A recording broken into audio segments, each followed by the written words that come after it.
السلام عليكم ورحمة الله وبركاته، ازيكم عاملين يا رب تكونوا بخير. جمعة طيبة ومباركة عليكم. ما تنسوش الدعاء لفلسطين، اللهم انصر فلسطين واهل فلسطين يا رب، اللهم انصر فلسطين واهل فلسطين.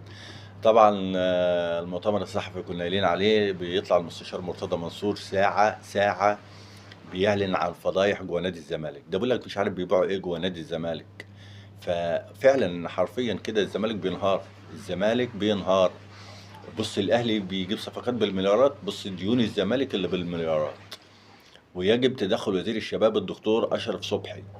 يا وزير الشباب والرياضة، في حاجة غلط، في حاجة غلط. لما يكون الأهلي والزمالك الفريقين الكبار دول، وفريق مديون بالمليارات وفريق بيجيب صفقات بالمليارات، في حاجة غلط، في حاجة غلط.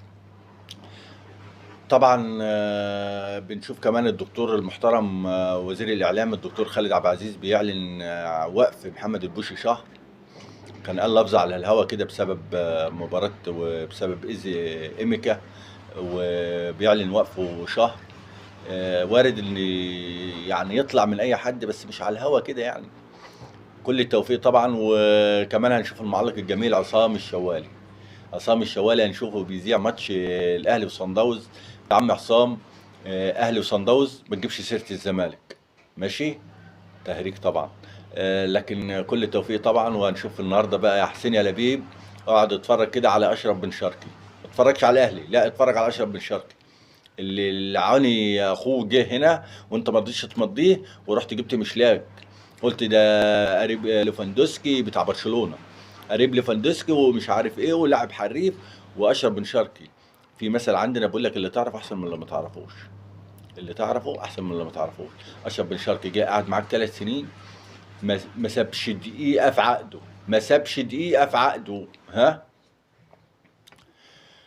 فأتوقع كده ضربة جزاء يا إما هدف لأشرف بن شرقي.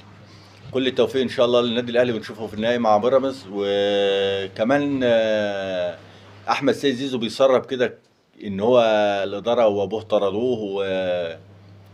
وأحمد سيد زيزو الأيام جاية هتثبت إن أحمد زيزو على حق. الجماهير اللي بتطلع تشتم في أحمد سيد زيزو، الكلام ده يا اخواتي وحبايبي اللي متابعيني على اليوتيوب، قلته 15 رمضان ما حدش يشتم احمد زي زيزو. لان احمد سيد زيزو ماشي كده غاز. احمد كان عايز يكمل، احمد سيد زيزو كان عايز يكمل مع الزمالك، بس الاداره اداره فاشله، اداره فاشله. إيه، ابوه اتطرد وبيعاملوه على ان هم كمعامله فرعون. مش كده، مش كده. احنا كلنا بني ادمين وكلنا ولاد تسعه. فطبعا بيسرب بقى ان هو لو الاداره مشيت وهو